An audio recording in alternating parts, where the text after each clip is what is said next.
രാത്രിയാണ് നിയ്യത്ത് വെക്കേണ്ടത്. സൂര്യാസ്തമയത്തിൻ്റെയും ഫജ്റുസ്വാദിക്കിൻ്റെയും ഇടയിൽ, സൂര്യൻ അസ്തമിച്ച് മഗ്രിബിന് ശേഷം സുബ്ഹിയുടെ ഇടയിലായിട്ട് എപ്പോഴും വെക്കാം. പല ആളുകളും തറാവീഹിന് ഇമാമ് ചൊല്ലിക്കൊടുക്കുന്നത് അങ്ങനെ ഏറ്റു ചൊല്ലും, നബൈത്തു നബൈത്തു സോമഗദിൻ, അങ്ങനെ ഏറ്റു ചൊല്ലും. യഥാർത്ഥത്തിൽ ഈ നിയ്യത്ത് എന്ന് പറഞ്ഞാൽ ഹൃദയം കൊണ്ട് ചെയ്യേണ്ട കാര്യമാണ്. നമ്മളിങ്ങനെ തൂങ്ങി ഉറങ്ങിങ്ങാണ്ട് എന്തോ തൊള്ളോണ്ട് പറഞ്ഞ് മനസ്സിലൊന്നുമില്ല, അങ്ങനെയാണ് നിയ്യത്താവൂല. അപ്പം നിയ്യത്താവണമെങ്കിൽ ഹൃദയത്തിൽ കരുതണം, നാളെ നോമ്പെടുക്കാണ്, ഫർളായ നോമ്പെടുക്കാണ്, ഞാൻ കരുതി നിയ്യത്ത് വെക്കണം. ആ നിയ്യത്തെടുത്ത് നോമ്പെടുത്ത ആൾ പകൽ സമയത്ത് ഒരാൾ നോമ്പ് ഞാൻ മുറിച്ചു എന്ന് പറഞ്ഞു അല്ലെങ്കിൽ കരുതി, അതുകൊണ്ട് നോമ്പ് മുറിയില്ല. നിസ്കാരം അങ്ങനെയല്ല. നിസ്കാരം ഒരാൾ നിസ്കാരത്തിന് തക്ബീർ കെട്ടിക്കഴിഞ്ഞതിന് ശേഷം മുറിച്ചു എന്ന് പറയണ്ട, കരുതണ്ട. ഒരാളെന്ത് ഫോണ് വെല്ലടിച്ചപ്പോൾ ഒന്ന് അയച്ചിട്ട് ഫോൺ എടുത്തിട്ട് നിസ്കരിച്ചാൽ മതിയോ, അതല്ല നിസ്കാരം പൂർത്തിയാക്കിയിട്ട് ഫോൺ എടുത്താൽ മതിയോ എന്ന തറദ്ദുതുണ്ടായാൽ തന്നെ നിസ്കാരം എന്തായിപ്പോയി, ബാത്തിലായിപ്പോയി. നിസ്കാരത്തിലേക്ക് പ്രവേശിച്ചിട്ട് ഒരാൾ നിസ്കാരം മുറിച്ചു എന്ന് കരുതുകയോ തറദ്ദുതാവുകയോ ചെയ്താൽ തന്നെ നിസ്കാരം ബാത്തിലായി. നോമ്പ് അങ്ങനെയല്ല. നോമ്പ് പകൽ സമയത്ത് ഒരാൾ മുറിച്ചു എന്ന് 1000 വട്ടം എന്ന് പറഞ്ഞാലും നോമ്പ് മുറിയില്ല, അതെന്തെങ്കിലും തിന്നണം, നോമ്പ് മുറിയണ കാര്യം ഉണ്ടാവണം. പക്ഷെ നോമ്പിൻ്റെ നിയ്യത്ത് ഒരാൾ രാത്രി മുറിച്ചു, തറാവി നിസ്കാരം കഴിഞ്ഞപ്പോൾ നിയ്യത്തൊക്കെ വെച്ച് വീട്ടിൽ പോയപ്പോൾ നല്ല പനിയൊക്കെ ഉണ്ടായിരുന്നു. രാത്രി ഒരു 1 മണിക്ക് എണീറ്റപ്പോൾ നല്ല പനി, ശക്തമായ പനി. അപ്പോൾ ഭാര്യനോട് പറഞ്ഞില്ല, ഇമ്മാനോട് പറഞ്ഞു, ഞാൻ നാളെ നോമ്പ് വിൽക്കണില്ല, ഇന്ന അത്താഴത്തിന് വിളിക്കണ്ട, പനി ഉണ്ടല്ലോ. അങ്ങനെ വിളിച്ചില്ല. സുബ്ഹി ഖളാവുന്നതിന് മുമ്പ് വിളിച്ചു, നിസ്കരിക്കണമല്ലോ. അപ്പോൾ വിളിച്ചു നോക്കുമ്പോൾ പനി മാറിയിക്കണ്. അപ്പോൾ അവൻ പറയാണ്, എനിക്ക് നോമ്പുണ്ട് പറഞ്ഞു. നോമ്പില്ല. കാരണം രാത്രി നോമ്പ് ക്യാൻസലാക്കി, നിയ്യത്ത് ക്യാൻസലാക്കിയാൽ അത് ക്യാൻസലായി പരിഗണിക്കും. അപ്പം ഇനി ഫജ്റിൻ്റെ മുമ്പ് ആ നിയ്യത്തിനെ പുതുക്കണം, എന്നാലാണ് അവനക്ക് നോമ്പുള്ളൂ. നോമ്പ് മുറിയുന്ന കാര്യങ്ങൾ, ഉള്ളിലേക്ക് തടിയുള്ള വല്ല വസ്തുവും പ്രവേശിക്കുക നോമ്പ് മുറിയുന്ന കാര്യമാണ്. വേറെയും കുറേ കാര്യങ്ങളുണ്ട്. പ്രധാനമായിട്ട് ഉള്ളിലേക്ക് ഉള്ളെന്ന് പറയുന്ന എന്തെല്ലാം ഉണ്ടോ അതിലേക്ക് വല്ല വസ്തുവും പ്രവേശിച്ചാൽ നോമ്പ് മുറിയും. അപ്പോൾ ഭക്ഷണം മാത്രമല്ല, ഒരാൾ ചെവിയിലെന്തോ സാധനമിട്ട് തിരിച്ച്, അല്ലെങ്കിൽ മൂക്കിലേക്ക് മരുന്നിറ്റിച്ച്, അല്ലെങ്കിൽ വായിലേക്ക് മരുന്നിറ്റിച്ച് നോമ്പ് മുറിയും, നോമ്പ് ബാത്തിലായി പോകും. കണ്ണിലേക്ക് മരുന്നിറ്റിച്ചാൽ നോമ്പ് മുറിയില്ല. അത് ചില ആൾക്കാർ ചോദിക്കും, കണ്ണിൽ മരുന്നിറ്റിച്ച് കഴിഞ്ഞാൽ തൊണ്ടയ്ക്ക് അതിൻ്റെ രുചി ഇറങ്ങല്ലോ, അതൊന്നും കുഴപ്പമില്ല. കാരണം കണ്ണ് എന്നുള്ളത് ഉള്ളു എന്ന് പറയപ്പെട്ട സാധനമല്ല. പിന്നെ പല ആളുകൾക്കുള്ള സംശയമാണ്, ഇഞ്ചക്ഷൻ വെച്ചാൽ നോമ്പ് മുറിയോ ഇല്ലേ. നമ്മളെല്ലാ റമദാനിലും ക്ലാസ് എടുത്ത് കൊടുക്കുന്നതാണെങ്കിൽ ആളുകൾക്ക് സംശയം ഉണ്ടാവും. മസിലുകളിലേക്ക് ഇഞ്ചക്ഷൻ വെച്ചാൽ നോമ്പ് മുറിയില്ല. പക്ഷെ ഞരമ്പിലേക്ക് ഇഞ്ചക്ഷൻ വെച്ചു, ഞരമ്പ് രക്തം എടുക്കാനാണെങ്കിലും മരുന്ന് കയറ്റാനാണെങ്കിലും ഞരമ്പിലേക്ക് ഇഞ്ചക്ഷൻ വെച്ചാൽ നോമ്പ് മുറിയും എന്ന പക്ഷവും ഉണ്ട്, മുറിയില്ല എന്ന പക്ഷവും ഉണ്ട്. അപ്പൊ സൂക്ഷ്മത എന്താണ്? പകൽ സമയത്ത് ഇഞ്ചക്ഷൻ വെക്കാതിരിക്കുക പറ്റുമെങ്കിൽ. നിർബന്ധ സാഹചര്യമാണെങ്കിൽ മുറിയില്ല എന്ന അഭിപ്രായം വെച്ചുകൊണ്ട് ഇഞ്ചക്ഷൻ വെക്കാവുന്നതാണ്. ഇങ്ങനെ നോമ്പിൻ്റെ മസാലകളൊക്കെ പഠിച്ച് ശരിയായ രൂപത്തിലുള്ള നോമ്പായിരിക്കണം. ഉമിനീരിറക്കിയാൽ നോമ്പ് മുറിയില്ല, പക്ഷെ കഫം ഇറക്കിയാൽ നോമ്പ് മുറിയും. പക്ഷെ ഉമിനീരിൻ്റെ കൂടെ മറ്റു നമ്മളെ മോണയിലെ രക്തമോ അല്ലെങ്കിൽ മറ്റെന്തെങ്കിലും കലർന്നിട്ട് അതിറക്കി കഴിഞ്ഞാൽ നോമ്പ് മുറിയും. ഉമിനീര് പുറത്ത് വന്നിട്ട് ആ ഉമിനീര് വീണ്ടും ഉള്ളിലേക്ക് മടക്കിയാലോ അപ്പോഴും നോമ്പ് മുറിയും. ഇപ്പം നമ്മളിങ്ങനെ തുപ്പി ഇപ്പം സമയത്ത് നമ്മളെ ചുണ്ടിൽ ഉമിനീരുണ്ടായിരുന്നു, അങ്ങനെ ഉള്ളിലേക്ക് എടുത്ത് നോമ്പിൻ്റെ സമയത്ത് ഇന്ന് നോമ്പ് ബാത്തിലാവും. പുറത്തേക്ക് വന്ന ഹുക്കുമ് മാറി. ഇങ്ങനെ നോമ്പ് മുറിയുന്ന കാര്യങ്ങളൊക്കെ ശ്രദ്ധിച്ച് ശരിയായ രൂപത്തിലുള്ളൊരു നോമ്പ് അനുഷ്ഠിക്കാൻ നമുക്ക് കഴിയണം. ആ റമദാനിലെ പ്രധാനപ്പെട്ട ഇബാദത്താണ് തറാവീഹ് നിസ്കാരം. നബി സല്ലല്ലാഹു അലൈഹി വസല്ലമ തങ്ങൾ പറഞ്ഞു, മൻ ഖാമ റമദാന ഈമാനം വഹ്തിസാബാ ഗുഫിറ ലഹു മാ തഖദ്ദമ മിൻ ദംബിഹി. ഒരാൾ തറാവീഹ് നിസ്കാരം നിർവഹിച്ചാൽ, റമദാനിലെ രാത്രിയിലെ പ്രധാനപ്പെട്ട നിസ്കാരമാണ് തറാവീഹ് നിസ്കാരം. അത് നല്ല വിശ്വാസത്തോടുകൂടെ അള്ളാഹുവിൻ്റെ അടുക്കൽ നിന്ന് കൂലി പ്രതീക്ഷിച്ചുകൊണ്ട് നിസ്കരിച്ചു കഴിഞ്ഞാൽ ആ നിസ്കാരത്തിന് കിട്ടുന്ന നേട്ടം എന്താണ്? അവന്റെ പാപങ്ങളൊക്കെ അല്ലാഹു തആല പുറത്തു കൊടുക്കുകയാണ്. ചെറിയ പാപങ്ങളെല്ലാം മായ്ക്കപ്പെടാൻ പറ്റിയ നല്ലൊരു അമലാണ് തറാവീഹ് നിസ്കാരം. പക്ഷെ നമ്മളെ വീട്ടിലും പള്ളികളിലുമുള്ള കാഴ്ച എന്താണ്? ആദ്യത്തെ 10 ദിവസത്തിന് തറാവീഹിന് പള്ളികളും വീടുകളിലുമൊക്കെ എല്ലാവരും സജീവമാണ്. രണ്ടാമത്തെ 10ലേക്ക് കടക്കുമ്പോൾ എണ്ണം കുറഞ്ഞു വരികയാണ്. ഏറ്റവും ശ്രേഷ്ഠമായ റമദാനിലെ അവസാനത്തെ 10ലേക്ക് കടക്കുമ്പോൾ തീരെ എണ്ണമില്ലാത്ത അവസ്ഥയാവുകയാണ്. ആ സമയത്ത് പിന്നെ നമ്മൾ പർച്ചേസിങ്ങിന് ഇറങ്ങി. ഏറ്റവും ശ്രേഷ്ഠമായ അവസാനത്തെ 10ൽ അള്ളാഹുവിൻ്റെ ഹബീബായ തങ്ങൾ അവിടുത്തെ അരയിടുപ്പ് മുറുക്കിയിട്ട് പൂർണ്ണമായ നിലക്ക് റമദാനിലെ ഇബാദത്ത് ചെയ്യാൻ തയ്യാറാകാറുണ്ടായിരുന്നു എന്ന് മാത്രമല്ല, നബി സല്ലല്ലാഹു അലൈഹി വസല്ലമ തങ്ങൾ പൊതുവിൽ രാത്രിയിലെ ഇബാദത്തിന് വലിയ പ്രാധാന്യം കൊടുത്തിട്ടുണ്ടായിരുന്നു. ആയിഷ ബീവി റളിയല്ലാഹു അൻഹ പറഞ്ഞത് കാണാം. ഒരു ദിവസം നബി സല്ലല്ലാഹു അലൈഹി വസല്ലമ തങ്ങൾ നിസ്കരിച്ചു കൊണ്ടിരിക്കുകയാണ്. ദീർഘമായ നിസ്കാരമാണ്. ആ നിസ്കാരത്തിൽ അല്ലാഹുവിൻ്റെ ഹബീബ് സല്ലല്ലാഹു അലൈഹി വസല്ലമ തങ്ങളുടെ കാൽപാദങ്ങളിൽ നീര് കെട്ടിയിട്ട് പ്രയാസം കണ്ടപ്പോൾ ആയിഷ ബീവി റളിയല്ലാഹു അൻഹ ചോദിച്ചു, അല്ലാഹുവിൻ്റെ റസൂലേ, എന്തിനാണ് ഇങ്ങനെ കഠിനാധ്വാനം ചെയ്യുന്നത്? വഖദ് ഗഫറ ലക മാ തഖദ്ദമ മിൻ ദംബിക വമാ തഅഖറ. അവിടുന്ന് എല്ലാ നിലക്കും പാപ സുരക്ഷിതത്വം നൽകിയിട്ടുണ്ടല്ലോ, എന്തിനാണ് ഇത്രയും വലിയ ത്യാഗം ചെയ്യുന്നത്? അതിന് അല്ലാഹുവിൻ്റെ ഹബീബായ തങ്ങൾ കൊടുത്ത മറുപടി, ആയിഷ, സർവ കോടാനകോടി സൃഷ്ടികളിൽ നിന്ന് ഏറ്റവും അഷ്റഫായിട്ട്, അഷ്റഫുൽ ഖൽഖായിട്ട് എന്നെ നിശ്ചയിച്ചിട്ടുണ്ടല്ലോ. അമ്പിയാക്കൾക്ക് മുഴുവനും ലീഡറായി നിശ്ചയിച്ചിട്ടുണ്ടല്ലോ. നാളെ സ്വർഗത്തിലുള്ള എല്ലാ പദവികളും നൽകിയിട്ടുണ്ടല്ലോ. ആ ഖിയാമത്ത് നാൾ വരെ വരാനിരിക്കുന്ന മുഴുവൻ ആളുകൾക്കും അതാ നബിയായി നിശ്ചയിക്കപ്പെട്ടിട്ടുണ്ടല്ലോ. ഈ അനുഗ്രഹങ്ങളെല്ലാം ലഭിക്കുന്നതിന് അഫലാ അകൂന അബ്ദൻ ശകൂറാ, ഞാനൊരു നന്ദിയുള്ള അടിമയാകണ്ടയോ ആയിഷ എന്ന് പറഞ്ഞ് ഹബീബായ മുഹമ്മദുർ റസൂലുള്ളാഹി സ്വല്ലല്ലാഹു അലൈഹി വസല്ലമ തങ്ങൾ ഏറ്റവും അധികം നന്ദി കാണിക്കേണ്ട ആളുകൾ മനുഷ്യരാണ് എന്ന് പഠിപ്പിച്ചു മുഹമ്മദുർ റസൂലുള്ളാഹ് സ്വല്ലല്ലാഹു അലൈഹി വസല്ലം. അതുകൊണ്ട് രാത്രിയിലെ ഇബാദത്തിന് നല്ല പ്രാധാന്യം കൊടുക്കണം. ശഹ്റു റമദാൻ കടന്നു വരുമ്പോൾ രാത്രിയിൽ ഇബാദത്തുകൾ ധന്യമാക്കണം. നിസ്കാരവും പരിശുദ്ധമായ ഖുർആനോത്തും ഇതെല്ലാം അധികരിപ്പിച്ചുകൊണ്ട് ധന്യമാക്കണം. പരിശുദ്ധമായ റമദാൻ ഖുർആനിന്റെ മാസമാണല്ലോ. ശഹ്റു റമദാനല്ലദീ ഉൻസില ഫീഹിൽ ഖുർആൻ. റമദാനിലാണല്ലോ പരിശുദ്ധമായ ഖുർആൻ ഇറങ്ങിയത്. ഖുർആനുമായി നല്ല ബന്ധം വേണം വിശ്വാസികൾക്ക്. കാരണം ഖുർആൻ ഓതുന്ന വ്യക്തിക്ക് ഹൃദയ ശുദ്ധീകരണം ലഭിക്കുന്നതാണ്. വദവാഉ ഖൽബിൻ ഖംസതുൻ ഫതിലാവതുൻ ബിതദബ്ബുരിൽ മഅനാ വലിൽ ബത്നിൽ ഖലാ വഖിയാമു ലൈലിൻ വതദർറു ബിസ്സഹർ വമുജാലസാതുസ് സ്വാലിഹീനൽ ഫുളലാ. അർത്ഥം ചിന്തിച്ചുകൊണ്ട് ഖുർആനോദാ നിനക്ക് കഴിയോ? നിന്റെ ഹൃദയത്തിന്റെ കേട് തീർക്കുന്ന മരുന്നാണ്. അതുപോലെ തന്നെ രാത്രിയിലെ തഹജ്ജുദ് നിസ്കരിക്കാൻ നിനക്ക് കഴിയുമോ?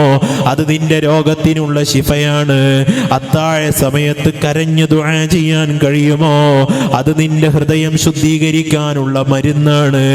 ആ രൂപത്തിൽ നിന്റെ വയറ് കാലിയാക്കി നോമ്പെടുക്കാൻ, സുന്നത്ത് നോമ്പെടുക്കാൻ കഴിയുമോ?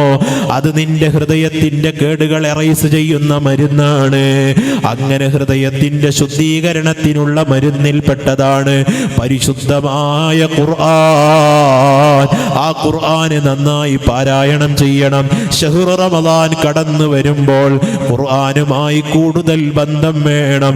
ഖുർആൻ നന്നായി ഓതണം. ഖുർആൻ നന്നായി കേൾക്കണം. ഖുർആനിന്റെ പഠനങ്ങൾ നടത്തണം. സുബ്ഹാനല്ലാഹ്. ഇമാം ശാഫിഈ റളിയല്ലാഹു അൻഹു റമദാൻ വന്നു കഴിഞ്ഞാൽ ഒരു ദിവസം 2 ഖത്മ് ഓതി തീർക്കുകയാണ്. റമദാൻ അല്ലാത്ത സമയത്ത് ദിവസവും ഖത്മ് ഓതിയ മഹാനാണ് ഇമാമുന ശാഫിഈ. മഹാന്മാര് ഖുർആനുമായുള്ള ബന്ധം അങ്ങനെയാണ്. സഈദ് ഇബ്നു ജുബൈർ റളിയല്ലാഹു അൻഹുവിനെ കേട്ടിട്ടില്ലേ? അതാധികാരിയായ ഭരണാധികാരിയുടെ കരങ്ങളാൽ കൊല ചെയ്യപ്പെട്ട വലിയ മഹാനല്ലയോ ആ സഈദ് ഇബ്നു ജുബൈർ റളിയല്ലാഹു അൻഹു. ഭരണാധികാരി പറയുന്ന ക്രൂരതകൾക്ക് അനുസരണ കാണിക്കാത്തതിൻ്റെ പേരിൽ സഈദ് ഇബ്നു ജുബൈർ റളിയല്ലാഹു അൻഹുവിനെ പിടിച്ചുകൊണ്ടുവരാൻ അവിടുത്തെ പ്രജകളോട് പറഞ്ഞത് പ്രകാരം സഈദ് ഇബ്നു ജുബൈർ റളിയല്ലാഹു അൻഹുവിനെ കൂട്ടിക്കൊണ്ടുപോവുകയാണ്. രാത്രിയായപ്പോൾ പ്രജകളോട് പറഞ്ഞു, എന്നെ ഈ രാത്രി നിങ്ങൾ ഒഴിവാക്കി തരണം. യജമാനനായ റബ്ബിന് വേണ്ടി ഇബാദത്ത് ചെയ്യാൻ വേണ്ടി ഞാൻ തെരഞ്ഞെടുക്കുന്ന പ്രധാനപ്പെട്ട സമയമാണ് രാത്രി. അതുകൊണ്ട് ഈ രാത്രി എന്നെ ഒഴിവാക്കി തരണമെന്ന് പറഞ്ഞു. നിങ്ങൾ അതാ ഓടിപ്പോയാലോ? ഞാൻ ഒരിക്കലും ഭീരുവല്ല, പേടിച്ച് നടക്കുന്ന ആളല്ല, ഞാൻ ഒഴിവായി പോകൂല. സഈദ് ഇബ്നു ജുബൈർ റളിയല്ലാഹു അൻഹു ആ രാത്രിയിൽ പ്രപഞ്ച സൃഷ്ടാവായ അല്ലാഹുവിനെ ഇബാദത്തിൽ അങ്ങ് മുഴുകുകയാണ്. അങ്ങനെ അവർ ഇബാദത്ത് കഴിഞ്ഞ് രാവിലെ ആയപ്പോ തിരിച്ച് സഈദ് തങ്ങളെ കൊണ്ടുപോകുമ്പോ പ്രജകൾ പറഞ്ഞു, നിങ്ങൾക്ക് അങ്ങ് ഒഴിവായി പോയി കൂടായിരുന്നില്ലേ? രാജാവ് വിളിക്കുന്നത് നിങ്ങളെ കൊല്ലാനാണ്.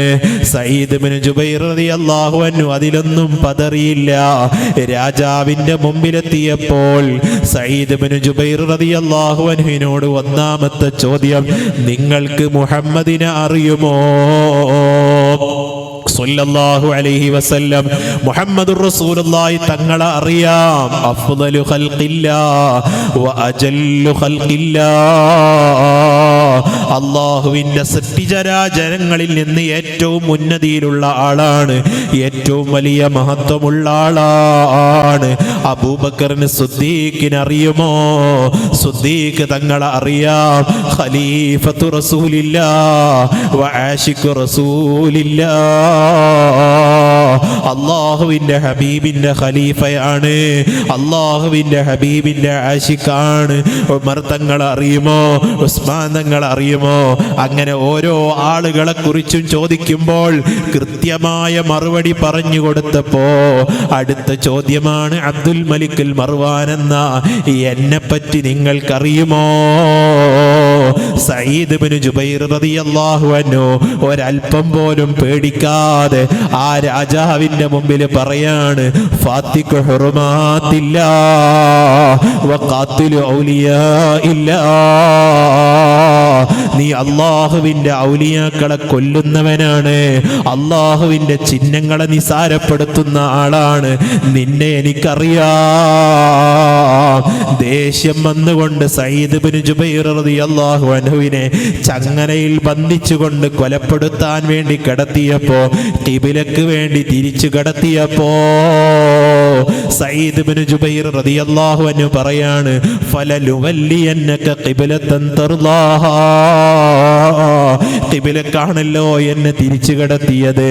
അതിൻ്റെ ദേശത്തിൽ തിരിച്ച് അങ്ങോട്ട് തിരിച്ചു കിടത്തിയപ്പോൾ ഫഅൈനമാ തുവല്ലു ഫസമ്മ വജ്ഹുല്ലാഹ്. എവിടേക്ക് തിരിച്ചു കടത്തിയാലും അള്ളാഹുവിലേക്കാണ് എൻ്റെ മടക്കം. ആ സഈദ് ഇബ്നു ജുബൈർ റളിയല്ലാഹു അൻഹുവിനെ കൊലപ്പെടുത്തി.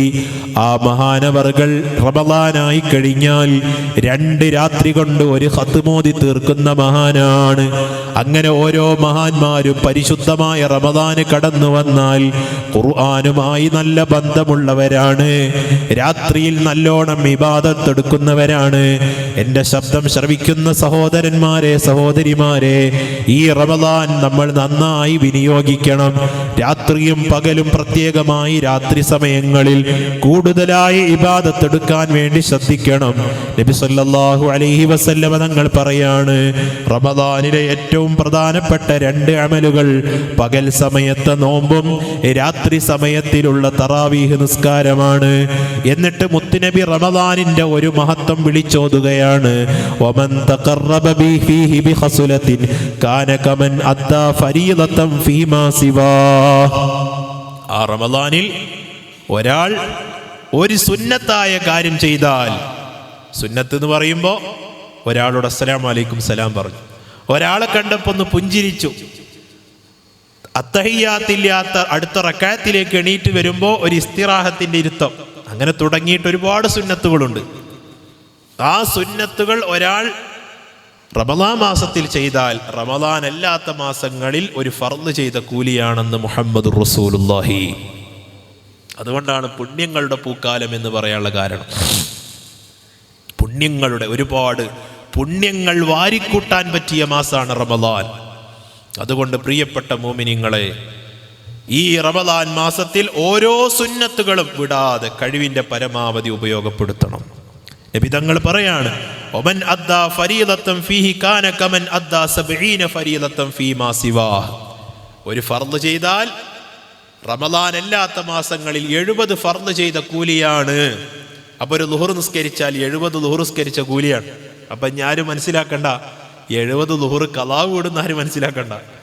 ആ റമളാനിൽ ഫുള്ളായിട്ട് ഫർളൊക്കെ നിസ്കരിച്ച് നമ്മളെ നിസ്കാരക്കണ്ട് ഖളാ വീടുമല്ലോ എന്നാരും ചിന്തിക്കണ്ട. അതിൻ്റെ മഹത്വമാണ് പറഞ്ഞത്, അതിൻ്റെ കൂലി കിട്ടും.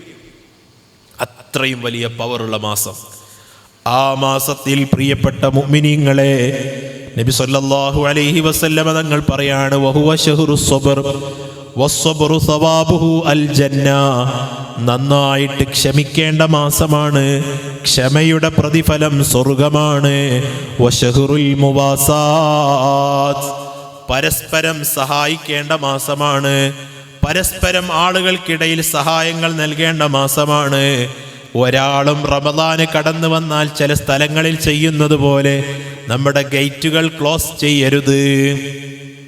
ചില ആളുകൾ വിവരമില്ലാത്തത് കൊണ്ട് പറഞ്ഞു പോകുന്നതായിരിക്കും. റമളാനായാൽ ചില ആളുകളുടെ ഇറങ്ങും എന്ന് നമ്മൾ പറയരുത്.